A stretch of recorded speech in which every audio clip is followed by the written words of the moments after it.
EDIFY means to enlighten, encourage, and uplift individuals, intellectually, morally, and spiritually.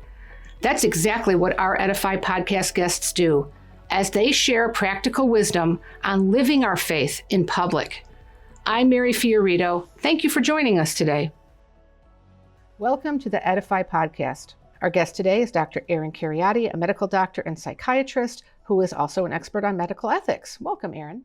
Thank you, Mary. It's good to be here. Well, thank you for being here. So you have quite a story, and I don't even want to attempt to put it into words myself. Can you share with our listeners what happened to you? Sure. It's been an interesting year. Yes. So last year, for the previous 15 years, I had been a professor in the School of Medicine at the University of California, Irvine, basically my entire career. Did my residency training there, joined the faculty right after residency. And I was a professor of psychiatry, and I was also the director of the medical ethics program at UCI. And in that capacity, particularly my work in medical ethics, I was very involved in the pandemic policies and kind of managing the COVID pandemic and helping not just University of California at Irvine, the branch campus where I was at, but actually the whole UC system. I was involved in our ventilator triage guideline policy, which was a sensitive issue early on. Fortunately, we never ran out of ventilators, but I helped the university and actually the state of California as well. I worked on their pandemic triage guidelines. And I was involved in developing policies for vaccine allocation as well for the County of Orange and also for the university. But then when it came time for the university to propose its vaccine mandate, which is a policy that our work group should have been involved in. We had representatives from all 5 of the UC campuses that had hospitals and critical care and bioethics and other relevant medical disciplines. We were, basically our group of ethicists was not consulted on that policy. And I found that puzzling. On the mandate specifically? On the mandate specifically, even though we had been involved in all these other COVID policies and ethical issues around the pandemic. So I drafted a piece last year that I think it was published in October in the Wall Street Journal, arguing that university vaccine mandates violated basic principles of medical ethics. And I focus on university mandates because those were kind of the first public and private institutions that were proposing vaccine mandate policies. A lot of other businesses and governmental entities followed suit and rolled out vaccine mandates early in 20. But it began really at the university level. It began at the university. And so Jerry Bradley, who's a professor of law at Notre Dame, and I drafted this piece. So I had sort of put a stake in the ground publicly. This is where I stand in defending the ethical principle of informed consent for competent adults who should have the right to accept or decline any medical intervention. And then the university ended up publishing their vaccine mandate policy over against my objections.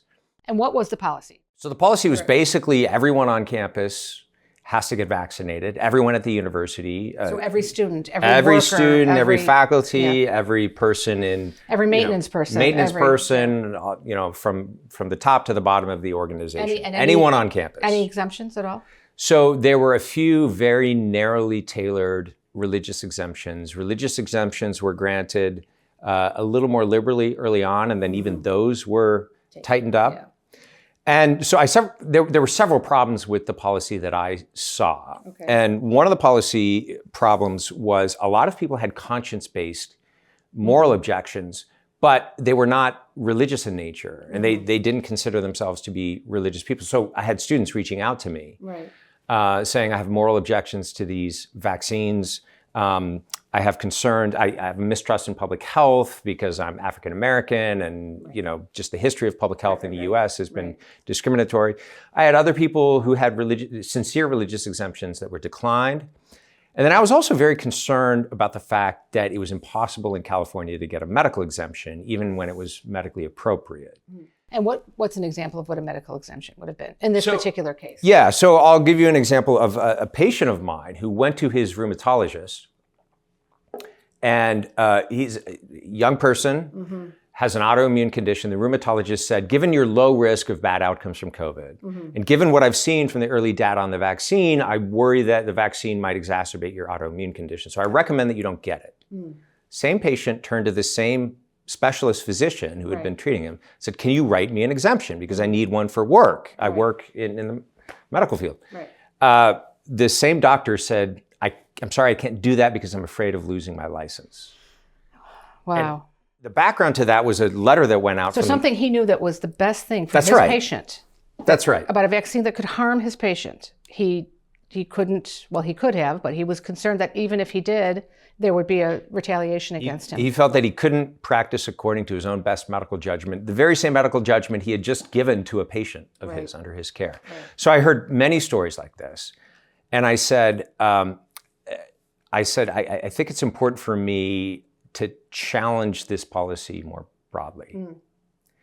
And so I filed a lawsuit in federal court challenging the vaccine mandate on behalf of COVID-recovered individuals like me who had natural immunity.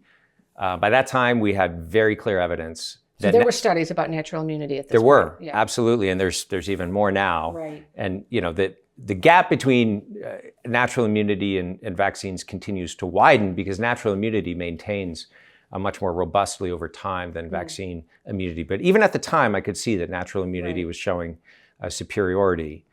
And I made an equal protection constitutional argument saying that, someone who got a vaccine that by the Johnson & Johnson vaccine by the company's own data that they submitted to the FDA was only 67% effective. And at that time, all the best studies on natural immunity were 95+% effective. So why is my form of immunity being discriminated against? I can't come back on campus. I can't work. I can't teach. You can't see your patients? Can't see my patients. And this person's does not. So long story short, after the lawsuit, the hammer came down on me pretty quickly from the university. The university was unwilling to sort of work with me on accommodating me, allowing me to work from home. And had you ever had any encounter like this before, disciplinary-wise, or anything like that with your employer? So never. But you'd always been held in high regard as far as you knew. And the university consulted me on some of their most sensitive policies. In fact, on the triage policy, which is a very sensitive policy, they tapped me and the chair of our committee to be the public spokespeople. So that would be deciding when a very sick patient comes in, like the prioritization. Is that how that works? It would be in a crisis situation in which the supply of some resource, and the focus at that time was on ventilators, is not enough to meet the demand. So you have more patients that need a ventilator than you have ventilators. Okay, how can we try to ship ventilators to where they're needed? But if worst comes to worst and we have to decide who gets one, how do you make that decision, right? So as you can imagine, like Solomon very and the difficult baby, policy. right? Very exactly. difficult. The university trusted me enough for that. I mean, I was given the Excellence in Teaching Award 3 times by the students. I was invited to give the keynote at the White Coat ceremony for the medical school, which is a kind of a big opening thing that they have at the beginning of the year for the new students. So I was well regarded at the university. Both in terms of my titles and with reputation. And, I taught the required ethics course to all the first and second year medical students. I had taught the psychiatry clerkship, which is another required course during the 3rd year. I think I was the only faculty member that taught courses in the School of Medicine across all 4 years of the med student experience. So every student was exposed to you. Every student was exposed to me. For their first 3 years and even for their 4th year if they did certain electives. So I was deeply involved in medical education. And you published your op-ed and then? Published my op-ed. There was kind of radio silence on that. But then after the lawsuit, which was simply challenging a policy. And the university could have waited for the judge to decide the case. They didn't do that. They acted right away. The case is still in the federal appellate court, by the way.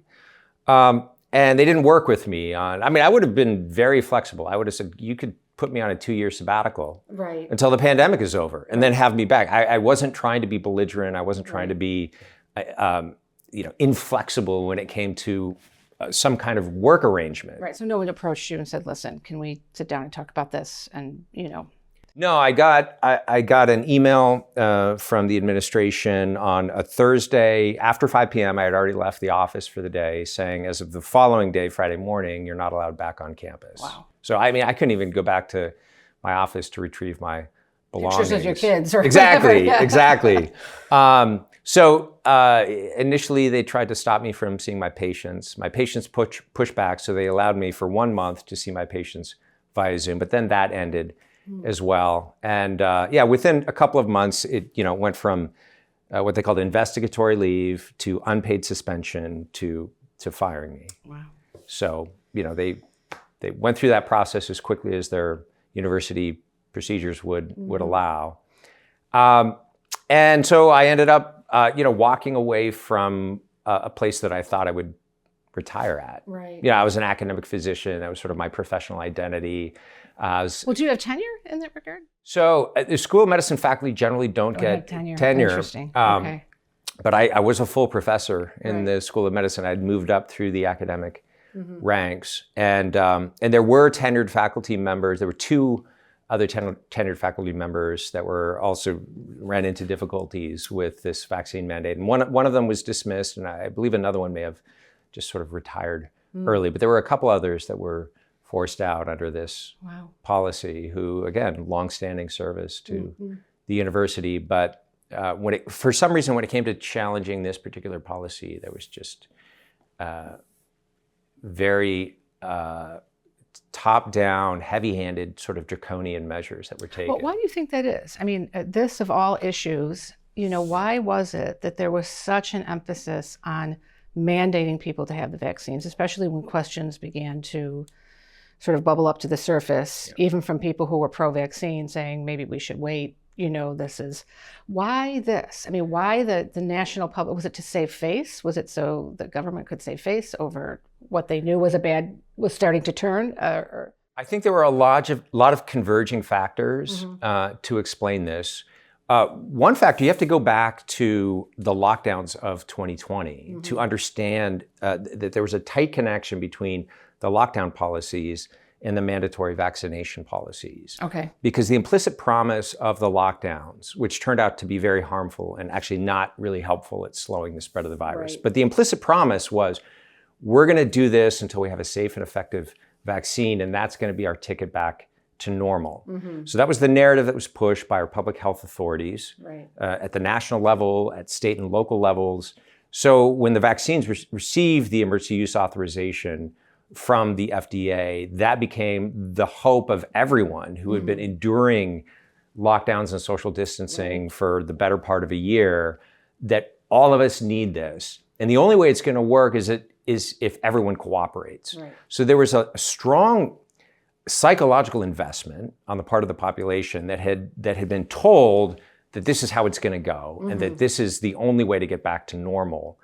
And that created social pressure to go along so that you don't hinder me from being able to visit my grandmother and getting together with my family and going back to work and so forth.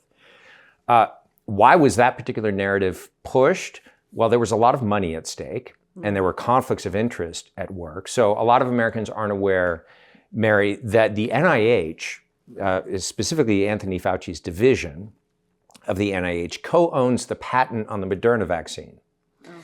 So they had a financial incentive to encourage other HHS departments, right? They're under the same HHS roof as the FDA, which authorizes the vaccines, and the CDC, which makes recommendations, to push the mRNA vaccines. And that's exactly what happened. The Pfizer and Moderna vaccines were pushed.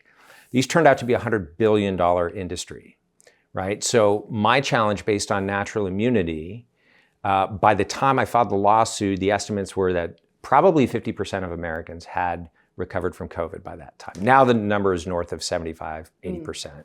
But at least half of Americans by that time had COVID and could demonstrate either from antibodies if it was recent or a T cell test if it was a more distant infection that they had been infected. You think about taking a $100 billion industry and cutting those profits in half, there's a lot at stake, right? And that money buys a lot of media influence. That money buys a lot of political influence. That money just buys a lot of things. Universities rely on these federal agencies, particularly on the NIH, for most of their research funding, right? So when you have someone like Anthony Fauci at the NIH or others at the NIH who have bought into this framework of dealing with the pandemic, institutionally, I think there's fear that if we if we publish things or if we have faculty members that are going against that or challenging that narrative, could that potentially compromise our federal funding?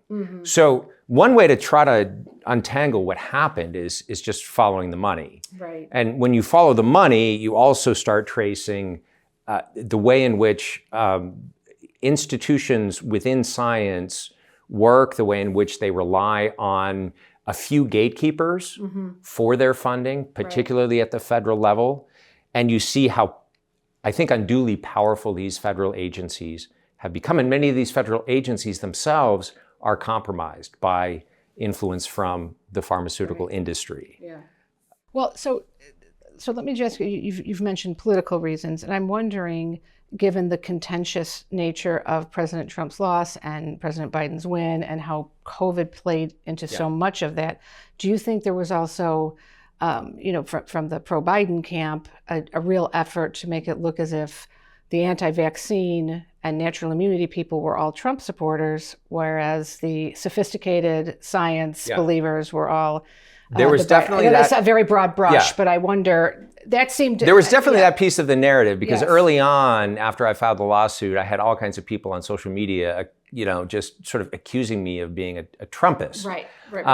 And, my views on Donald Trump are complicated at best, let's just say. I wouldn't consider myself an enthusiast. So that kind of puzzled me, but I think what happened was, and it's a very strange accusation too, because Donald Trump's administration, Operation Warp Speed, was his brainchild. Right. He wanted to get credit for the development of the vaccines. He wanted them to receive approval prior to the November election. Right. And they waited until after the election to give approval. And I think the vaccines became then Joe Biden's ticket to solving the pandemic, right? During, a year into my administration, it's all going to be sorted out. Right. Which didn't happen because the vaccines didn't work as well as we had hoped. Right. But that was the implicit promise. So there was some political cheerleading, I think, going on, and a strange framing where, the person whose administration had developed these products and who had always been in favor of them, somehow if you were skeptical about the safety or efficacy of these products, or you had moral concerns because of their connection to fetal cell lines or whatever, you were somehow... Right, anti-science. Anti-science. Well, it's so interesting how, my body, my choice has now sort of been taken over by people who, oppose either the vaccine itself or the mandates themselves.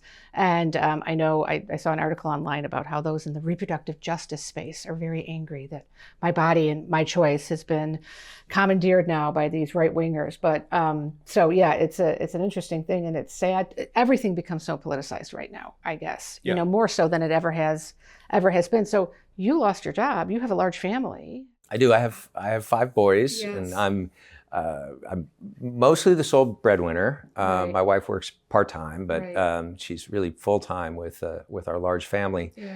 And so it was a challenge.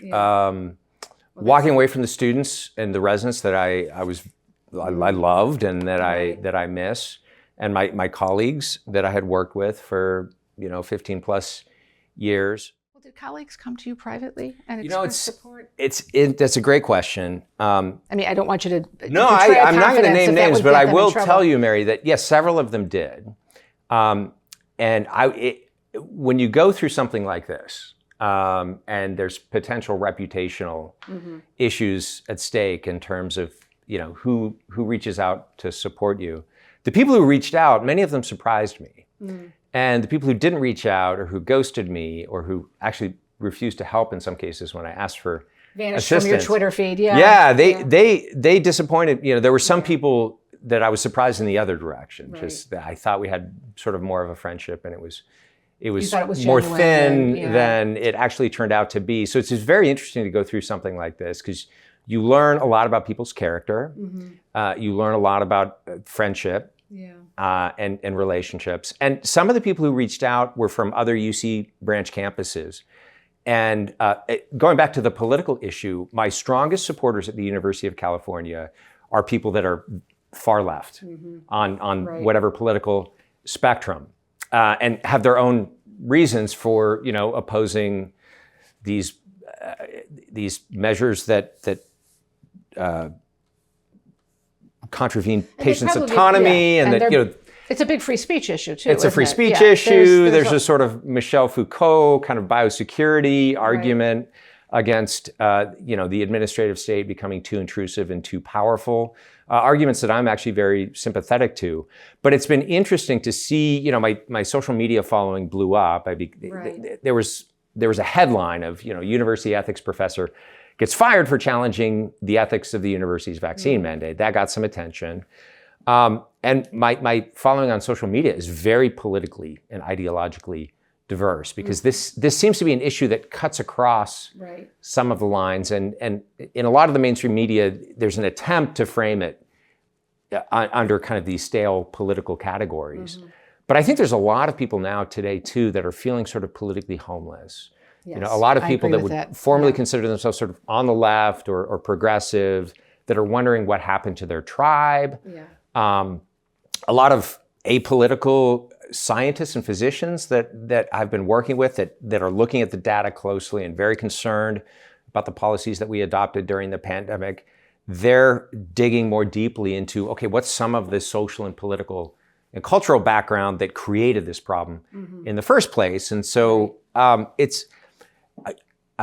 I sense that there are shifts happening in the population in terms of political alignments. I don't know what it's going to look like or how it's going to shake out. But I remember one faculty member at UC, again, a woman of the far left, who called me one day talking about my lawsuit, and she says, I don't understand what's happening. I mean, I'm watching Tucker Carlson to try to get another perspective on the pandemic. A year ago, I could never have imagined tuning into Fox News to get information.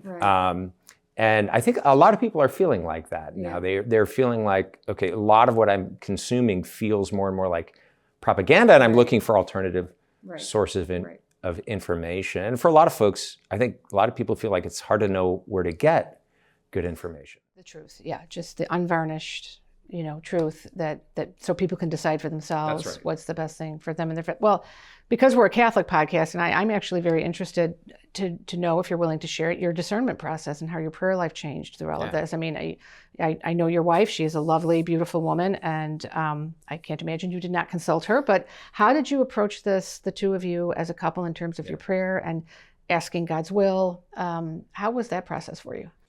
So, thank you for asking that. I would say, Mary, my legal challenge to the vaccine mandate didn't rely on a religious argument or religious freedom argument, although the arguments are perfectly valid and could have been made.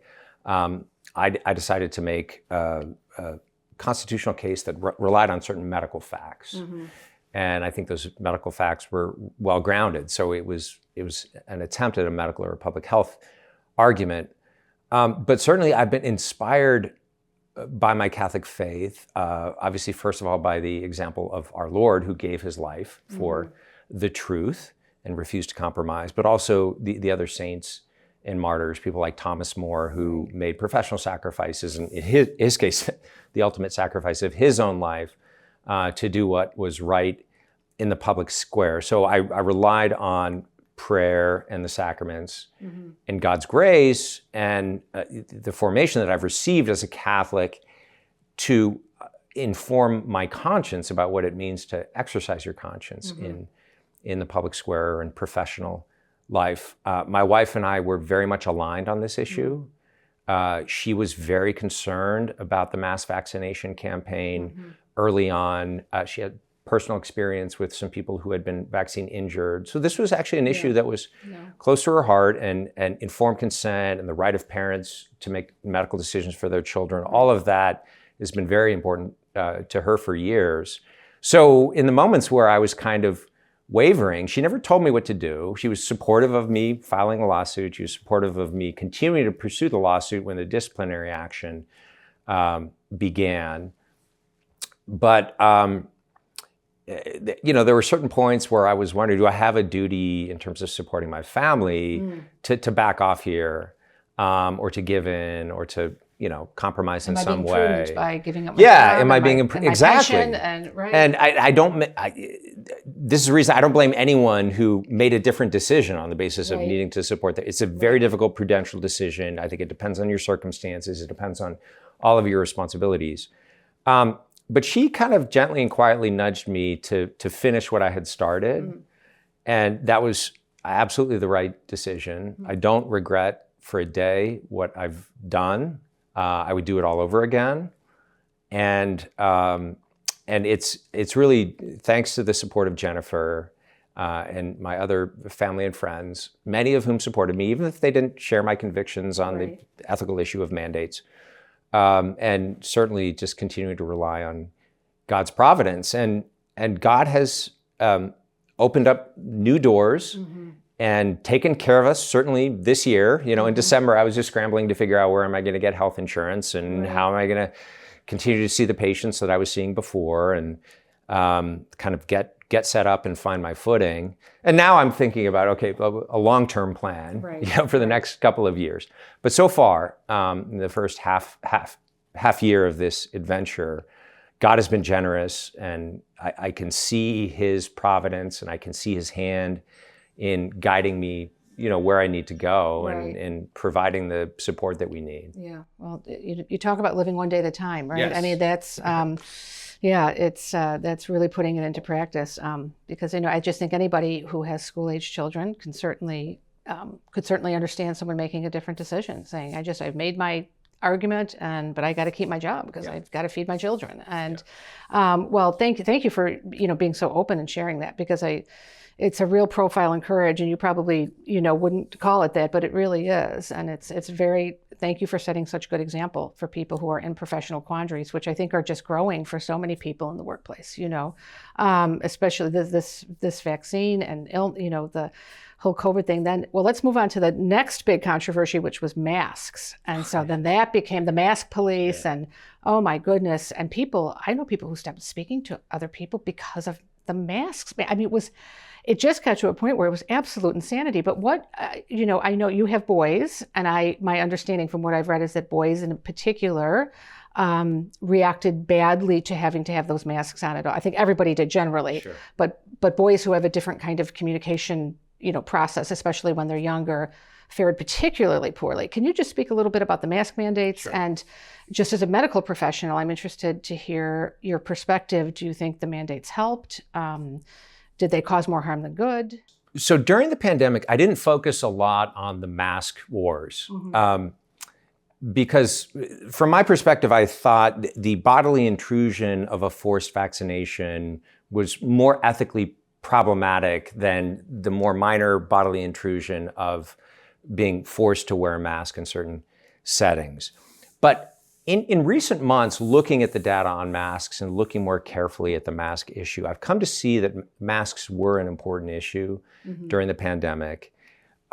My read of the evidence is that the evidence is pretty clear that cloth masks and surgical masks, the kind of masks that people were wearing in public, are not effective for an aerosolized respiratory virus. Okay, so you mean like the paper masks you got when you went to Mass on Sunday and you forgot your mask? Or the homemade, or the stuff that you ordered from Amazon. The one that you bought at Old Navy for $2. An N95 worn correctly, and it's not easy to wear an N95 correctly, has been shown to provide some protection in hospital settings. We don't have any evidence that N95s outside of hospital settings provide good protection. And they become problematic if worn for a long period of time in terms of breathing and carbon dioxide retention. So like long-term use of N95s is not really feasible for most people. And for that reason, I think mask mandates were overreach and ineffective.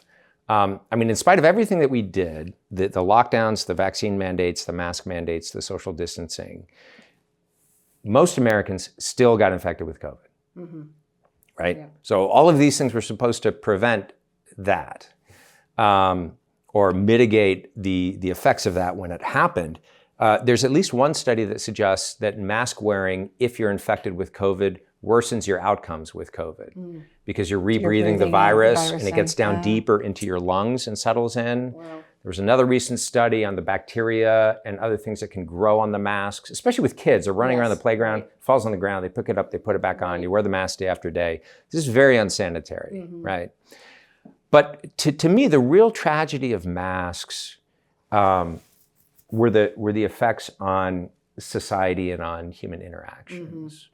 And I've been paying a close attention to terminology. There's been a couple of weird terminologies deployed during the pandemic that I think have a significance and a meaning that we should sort of interrogate. One was social distancing.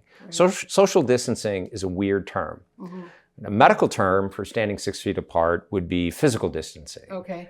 Right? Oh, or right. Yeah. Social. Social distance. Interesting. It suggests something of a different paradigm for society or for social interactions. So not just physical separation, but something more than that. Yeah. We started calling masks face coverings. I don't call this shirt a chest covering. Right.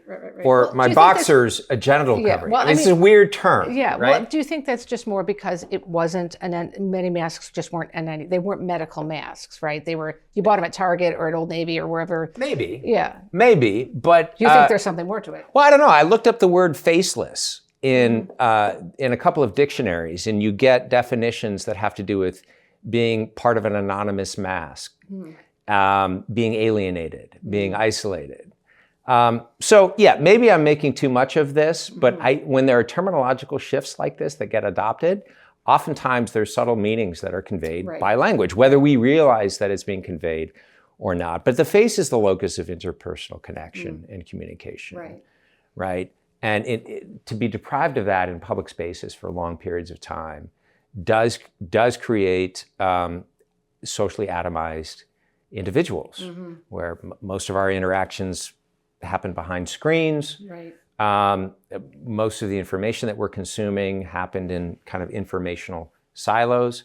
This creates populations that are easier to control. Right. Oh, that's when you have measures like this in place. Well, what do you think about the length of the school lockdowns? We went from 2 weeks to stop the spread to, like in Chicago public schools, 2 years. And the increase in violence and child abuse calls coming in on the DCFS hotline, et cetera, it just seems to me that on balance, that was a really bad decision. Almost no one now is publicly defending school closures. So there seems to be widespread acknowledgement that they were harmful. In my view, they were incredibly harmful. I think we will not fully understand and appreciate the negative impact of school closures for a couple of decades. Just the social and educational and developmental goods that were lost because of school closures are just really hard to wrap your head around. And there's a growing body of now research papers and so forth that are starting to document that. I think we're going to see those papers coming out for decades, Mary. So that was enormously harmful. Almost no one defends it today. There are fewer and fewer people defending the idea of lockdowns in general today as the evidence emerges that they didn't stop the spread of the virus, that the pairing of lockdowns to mass vaccination didn't prevent everyone from getting COVID in the end. And we're starting to see some chinks in the armor on vaccine mandates and the mass vaccination campaign. The adverse effects of the vaccines are becoming harder to hide, although the public health establishment is trying to minimize those. And the lack of efficacy is becoming more obvious to everyone as more and more boosters are needed, and the efficacy from boosters seems to last shorter and shorter periods of time every time you get an additional shot. So I don't think we can sort of vaccinate our way out of this pandemic. We can try to do more to develop better treatments for people when they do get sick. We can do more to try to protect elderly and to strengthen their immune system, the people who are at risk of bad outcomes. There's a lot more that we should have been doing and could have been doing, from exercise to vitamin D levels. Because obesity was one of the greatest factors in terms of death. Age was far and away the most important risk factor. You add up all the other risk factors combined, they don't add up to age. But next in line after that is going to be obesity. And so if we could have done more to try to put a dent in that that probably would have saved some lives. So, the public health establishment is very wedded to pharmaceutical interventions, right? Because those make a lot of money. Things like vitamin D and sunlight and physical activity. No one's going to get rich, trying to encourage or promote those things. But they do have very robust and positive effects on people's health. So we're better at treating COVID now when you get sick. We need to keep improving our therapeutics. And we need to start understanding that COVID is an endemic virus, just like influenza. Right. So it's going to be back kind of every season in some form or another? Yeah. It will be. And we have to stop calling every new spike in cases a scary new wave. Right. With a scary new variant. It's like the tornado cycle, right? When every tornado gets a name or hurricane or whatever it is. I mean, we don't talk about influenza in that way, but that's what influenza does. Right. There's a new variant every flu season. Which is why you have to get your flu shot. But it's just the flu season. Right. And, the flu shot, kind of works, and we probably need to improve that. And, some people want it. They think it's going to be helpful. Some people don't want it. They decline. And we let people go about their business. I think we should take a similar approach to COVID, because it's going to be with us forever. Right. So just something I wanted to ask you as a Catholic psychiatrist, because I obviously I respect your opinion professionally, but I also know you're a man of prayer. The deprivation of the sacraments for the length of time that we had them. Yes. And so it's, for me that, during those first 4 weeks, my parish church was still open physically, although we didn't have any masses or anything, but my husband and I would try to walk every day, and we'd go sit, 30 feet away from anybody else who was in there. It's a very big church, just so we could be in the Lord's presence for a couple of minutes. It really helped to ground us, every day together, just to pray together in front of the Blessed Sacrament, and then we would go home. And then when the churches were shuttered, we would just walk and we would stand in the parking lot, because my husband said, well, Jesus is still there, we'll still pray. And again, I don't want to second guess the bishops, and I know many of them were under tremendous pressure from government officials as well to be good citizens and to cooperate. But have you been able to gauge in any way, the spiritual outcomes of this? And I know the Mass obligation has still not been reversed in my diocese, so you can still stay home, and people are not coming back. I think many people felt abandoned during the pandemic when they were deprived of the sacraments. I mentioned in our recorded video that there are human and spiritual goods that should never be given up. The bishops and clergy should have drawn the line at providing the sacraments to those who are dying in our hospitals. Yeah. And for hospitals to lock out clergy and to have people die without the sacraments, we should have communicated very clearly to the medical establishment that is simply unacceptable, and that the church has always had heroic priests that provided sacraments during the plague.